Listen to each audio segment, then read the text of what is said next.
Is your Bull Terrier begging all the time and you don't really know what to do about it and it's becoming really, really annoying? Well, don't worry about it. We've got the video for you.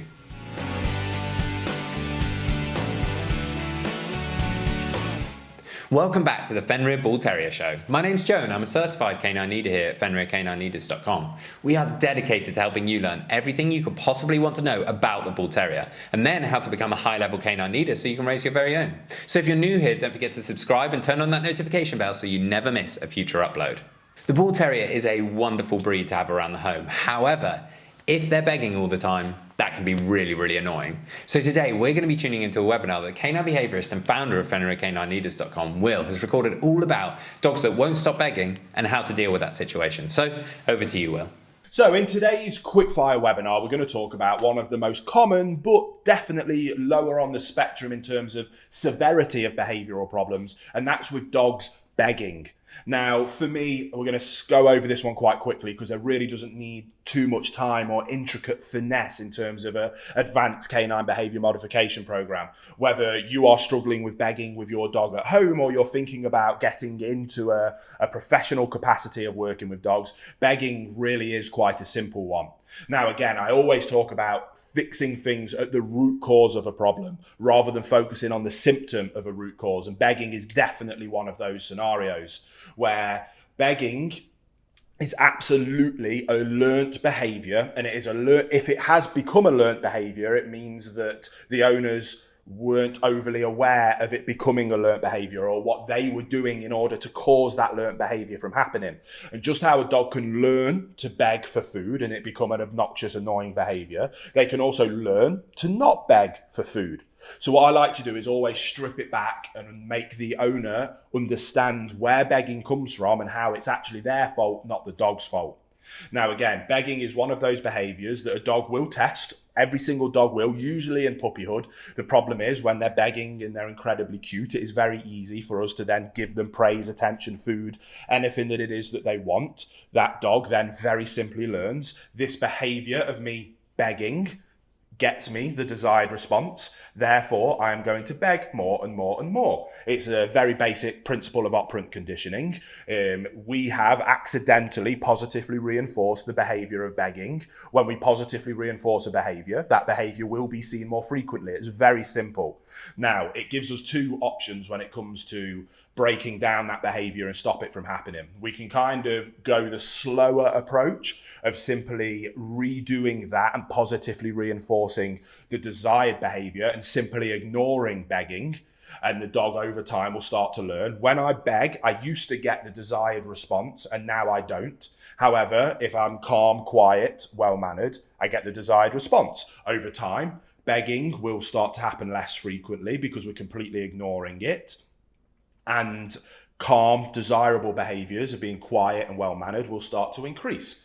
Now, again, it's really important that the owners understand those basic theories of operant conditioning and how we teach our dogs behaviours, whether it's teaching them how to sit, stay, down, heel, what people normally think of when you talk about teaching or training a dog, but how it is that we accidentally teach them behaviours like manners, which is where begging comes into. That is a huge part and the fundamental principles of both our Perfect Puppy course for new puppy owners, as well as our bootcamp principle for people that are struggling with problems. So when I've helped people with begging before, sometimes people want a really quick fix, and there is things that we can do that I'll talk about in a minute to kind of help overcome begging quickly, but that is definitely a plaster on the symptom.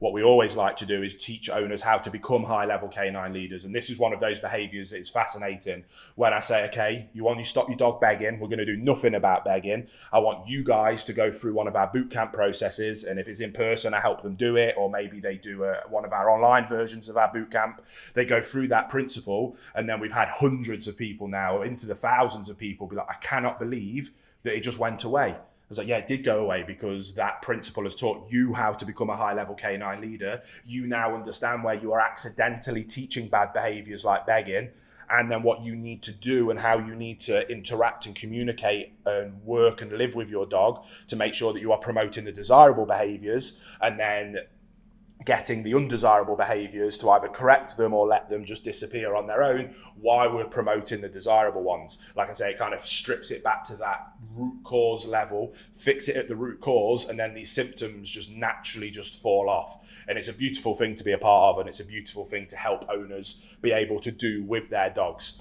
Hey guys, very quickly, I just wanted to ask, are you following us over on Instagram? If you're not, there's 2 accounts that I would love for you to check out. The first one is our brand account, at Fenrir Canine Leaders, where you can see more about our industry-leading products that we create. If you're interested in following me personally, that's at I am Will Atherton, where you can see behind the scenes of me working with some of the most extreme behaviour cases in the world and what it takes to run these kind of YouTube channels. And maybe if you just want to be able to come over and chat with me, that's the place for you. So there'll be links down in the description box for both of our Instagram pages. I'd love for you to come and check them out, and hopefully we'll chat over there.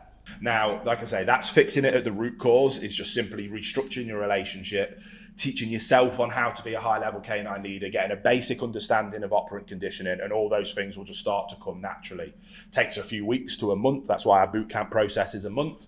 And if you are interested in that, by the way, there'll be a link down in the description box below. But it's just about restructuring that relationship and about you understanding where you're going wrong and what you should be doing differently, and what you should be doing to promote good behaviours and discourage bad ones. Now, if you want to fix begging much more quickly, we can take a more corrective approach. Again, it's definitely one of those things. It's a tool in our toolbox. We can use it, but I'd like to really encourage people to fix the root cause problem first, because then that means that we can do all of these things from a place of leadership and a balanced approach. But it's a balanced approach through being firm and fair and not having to resort to quick fix corrective methods. For a behaviour like begging is extreme. When I talk about especially physical corrections, I have my 3 principles of what justifies a physical correction.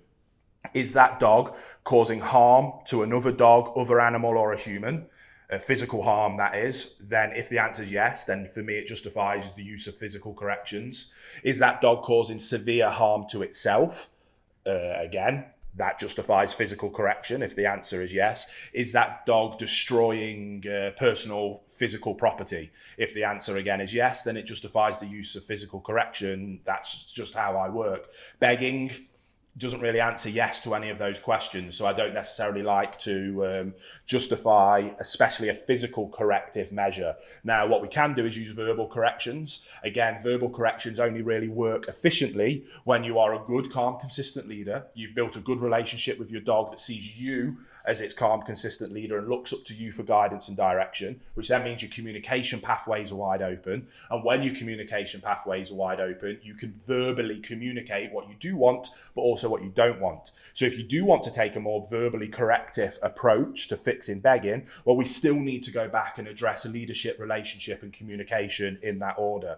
But if we do have those things established, we can do a very firm verbal correction when begging happens. We can use my correct, redirect, reinforce approach. So the begging behavior happens instantly. We come in with a no, whatever marker we want to use, whatever our verbal correction is, to snap them out of it, make it very clear that that is not something that I want to happen. As soon as we've corrected them, we then redirect them to the desirable behavior, which usually in terms of begging is to either go to your place, so we can use a place or a bed command, or it's to sit and wait quietly. So we can use, say for the sit, for example, we verbal correction, sit, stay. And then to start with, we might ask for a quiet stay for 3 or 4 seconds, and then we can reinforce and praise that behavior. Over time, we can extend that to asking them to sit, stay for 15 minutes in a place while we eat our dinner. Then after we've eaten our dinner, we can go, good boy, good stay, break. And then that's all the reinforcement they need. They don't have to have food. They don't have to have table scraps. They don't have to have access to the furniture, whatever it is that they're begging for. But what we can do is we can redirect them to the desirable behavior. When they're displaying that desirable behavior, we can reinforce and actively promote that behavior. They'll then start to want to do that behavior more. And again, the begging behavior will come down. If you want to add a verbal correction in at the start of that process, you can. Bear in mind, verbal corrections work better when you have good leadership skills, which has a good relationship with your dog, which means you have good communication. If you don't have those things in place, we still need to go back. And again, that's what our boot camp's for. So I hope you found that quickfire webinar useful and informative, and you were able to get something from that. And I can't wait to see you on a future video or training session. There you have it, guys. Some really useful tips and tricks that Will spoke about there, all about how to stop your Bull Terrier from begging. I really hope you enjoyed today's video. If so, get involved in the comments down below, as we would love to hear from you. Don't forget to subscribe and turn on that notification bell, as we have 2 dedicated videos coming here every single week. So I can't wait to see you in the next episode of the Fenrir Bull Terrier Show.